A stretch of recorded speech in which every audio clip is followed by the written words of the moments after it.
beautiful souls! Hello and welcome back to Subconscious Food. In today's video we are talking about be careful what you wish for because you just might get it.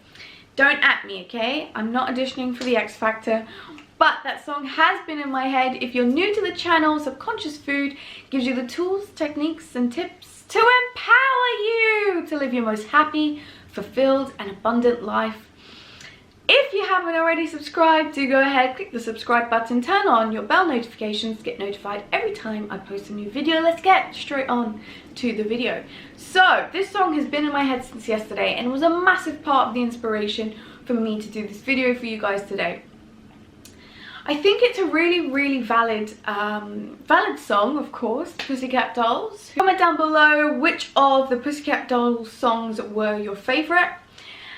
And I think it's a really interesting topic, and it ties in beautifully with manifestation, spirituality, the law of attraction, the creation process, because I think sometimes we can get so caught up on what we think we want that when it comes we're a bit like, oh, okay then, interesting.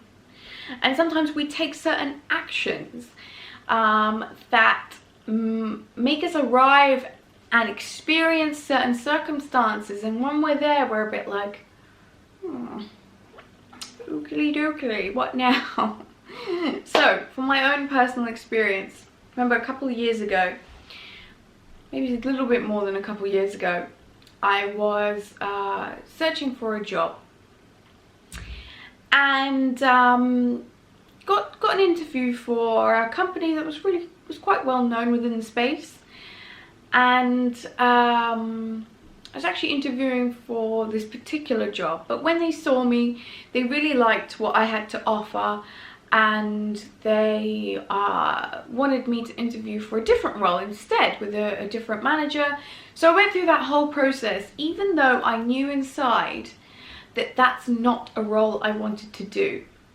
So I guess you can see how this is. Okay, so I'll continue the story so you can see how it plays out. And did really well at this other new role interview, and turns out I get the job. Now I didn't really want the job, that particular job, because A, I knew I didn't want it because I didn't apply for it in the first place. I applied for a different role. B, I knew that some of this role would be not in alignment with my best qualities, with my gifts, with the things that fulfill me, the things that bring me joy.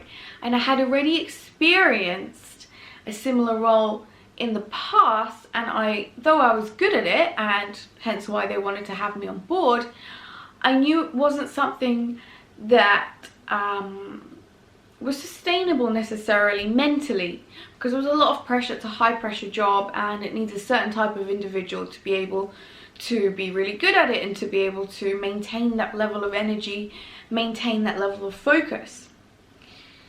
So what I ended up finding myself doing is, even though I was looking for a job, even though I had got a job that was of a much higher pay bracket than the original one I even signed up for, had more perks than the original one I signed up for, I found myself feeling very a little ungrateful and also confused, because I had reached an impasse. I'd reached a place, a crossroads in this junction, where I either had to take it, take the risk and go for it and see how it goes, or I take a job that has a much more longer standing, that had more potential for me to enjoy and feel more fulfilled. In the end, I picked the one that was going to give me more fulfillment, and I think I definitely made the right call on that one, although we don't necessarily always know, because in our multidimensionality everything and anything is possible. So the moral of the story for that, I think, was I was manifesting a job, a high-paying job that would be exciting, and I was going towards that, and I did manifest that, and that did come into fruition for me. But because it wasn't in alignment with what I truly know is the true essence of who I am and what is going to give me happiness and fulfillment, I didn't choose it.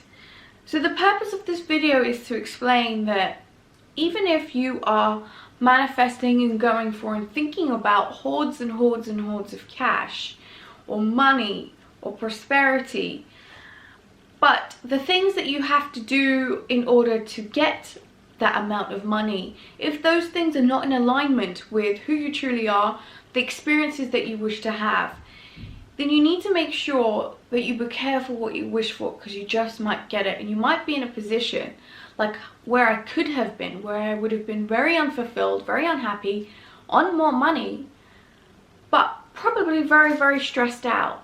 And if we're talking about our happiness, our fulfillment, and our abundance, yes, the abundant box would have been ticked, but the happiness and fulfillment wouldn't have.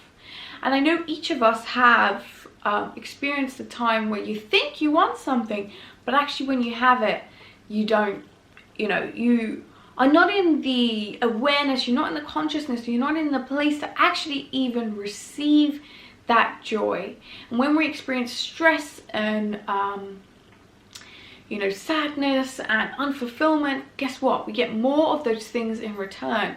So then it becomes a vicious cycle, and I'll link up a vicious cycle video right here.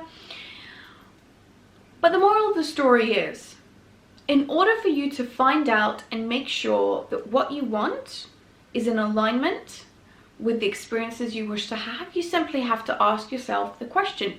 When you're sitting down in meditation and you're setting the intention to connect to your higher self, you can simply ask the question then and allow your soul, allow your subconscious to bring through those answers. When you are making a decision, when you are sitting down with yourself and having a bit of a thinktation, you could simply ask yourself that question too. What decision is in alignment with my Dharma? Link up a video here. What decision is in alignment with who I truly am? What decision is in alignment with the true essence of me? What decision will give me the most happiness, fulfillment, and abundance available to me that I will enjoy, that I will want to wake up every single day for, that will encourage me to constantly practice gratitude? Because gratitude is a state of mind, it's a process. As you know, what you give is what you receive. So when you are experiencing timelines that make you happy, of course you're going to be more grateful. Of course it's going to be so much easier to practice gratitude in those kinds of environments. Our mind, our body, and our soul are all connected. And when one of them is out of sync, it can feel like there's chaos going on as the body, the mind, and the soul tries to create that balance, that homeostasis, that equilibrium back within ourselves again, so we can feel balanced. So when you're doing something like a job, for example, where it's not giving you that happiness and fulfillment, you're going to feel a bit out of whack. So, tip of the day, ask yourself whether the decision or the timeline that you wish to experience is in alignment with your true essence of who you are. It's been an honor and a pleasure sharing this information with you. If you haven't already subscribed, do go ahead, click the subscribe button, comment below on your experience of decision making, using your intuition, and if you would like more videos like this, have the most amazing, wonderful day, and until next time, beautiful souls, namaste, bye.